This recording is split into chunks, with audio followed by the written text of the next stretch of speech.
We didn't really have any expectation it would hit as big as it did. I mean, you know, obviously when you make these things, you have a lot of passion and a lot of expectations for it, but you know, the way it took off was way beyond our expectations. Doom was out, and Apogee also had their own Rise of the Triad game, and just a ton of other 3D games like that. So that's where it was decided to take Duke 3D.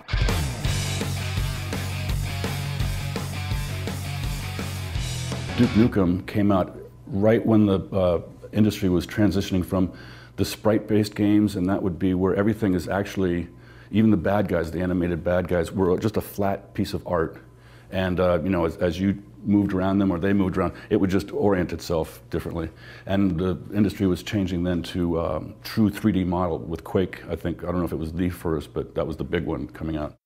It was decided once we went 3D, you can explode the world a lot larger than it used to be. So the personality and the character and the attitude came through. But even a lot of that wasn't until the end of the game, because as we said earlier, I did the voice of Duke Nukem, I mean, just 2 words in Duke Nukem 2.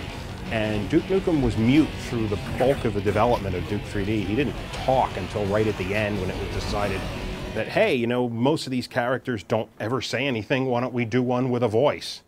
I was approached by a casting director in San Diego, where I live, who was in touch with George Broussard. And George wanted a character voice for Duke that would really bring out the anger and the comedy of this character. Looks like those alien bastards shot up my ride. The very beginning was, like I said, there was 2 guys downstairs, which was Alan Blum, Todd Rupogel, and another artist. And they were putting it together. But the artwork was less than the quality they desired. And based on that, that's when George Broussard got together with Todd and Alan and decided that they were going to throw our entire development team, the in-house development team at Apogee and now 3D Realms, at the project. And so it was already underway, and our key was to develop it into something that could be really, really good. I wanted to get involved with Duke, so I applied at 3D Realms, got a job there, and came down and just had a ball working on it with you know, one of my other co-founders of Gearbox, Randy Pitchford. I didn't become a professional game maker until the mid-90s.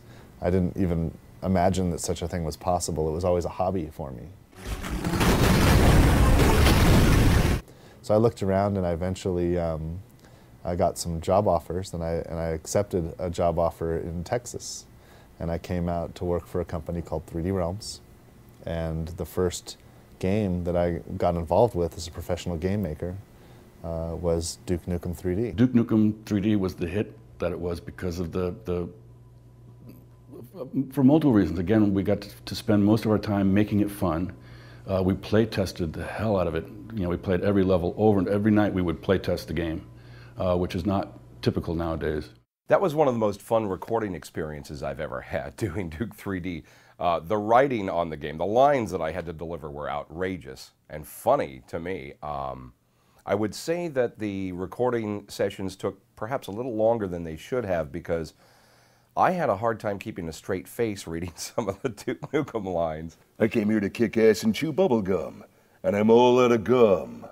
We would sit around and somebody would have an idea about, oh, it'd be cool if he said this, or it'd be wonderful if he went ahead and shot this Mickey Mouse character, or I shouldn't say Mickey Mouse, a mouse-type character at an amusement park, or something like that, and then say, man, that was annoying.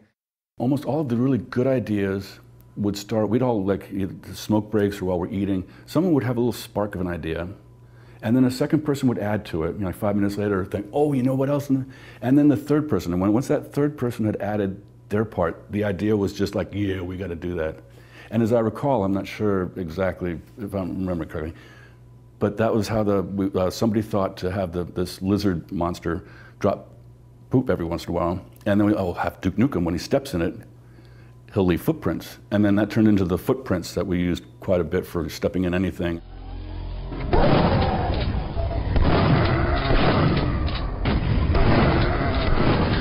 There was a little bit of the Duke personality in Duke 2, because in Duke 1 and 2, yes, there were characters. There was Duke Nukem and Dr. Proton and things of that nature. But the character, the essence of what made the character what it is now, wasn't so much, it wasn't almost wasn't there at all in the first one, and there was just tidbits of it in the second game.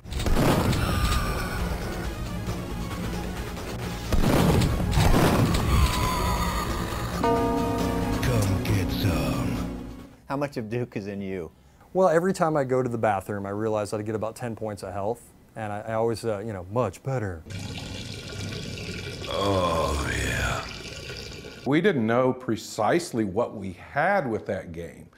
We knew it was good, but there's lots of good games that never take off, and it just took off. George Broussard and Scott Miller, who were, you know, the owners of Apogee, a publishing company, and 3D Realms, a label that you know, launched Duke 3D. These guys really did a lot to help spawn an industry here in Dallas, and really created the first-person genre. The combination of violence, not real violence, no one's really getting hurt, the combination of violence and humor, to me, is just, and the Stooges, and I mean, there's a lot of examples of that. I'm not sure why that blend is so good, but particularly for me, I liked it. So I knew all along that the game was going to do well. Oh, I didn't know it was going to do well, but I knew we had a hit. It's just really nice to see seeds that are planted grow into what it's become. You can't ever expect that, but when it happens, it's magic. We had a blast. We just had a really good time with it. The question was, what were we going to move on to next? And I think, in my case, I moved on to another game called Shadow Warrior, which came out shortly after that. But Alan and Todd and a few other people, basically they were already delving into the next project, which was Duke Nukem Forever. People just want to play stuff. And you know, we did Duke 3D and people enjoyed it, and we did the expansion pack and people enjoyed that. And people just want a sequel, they just want to play something.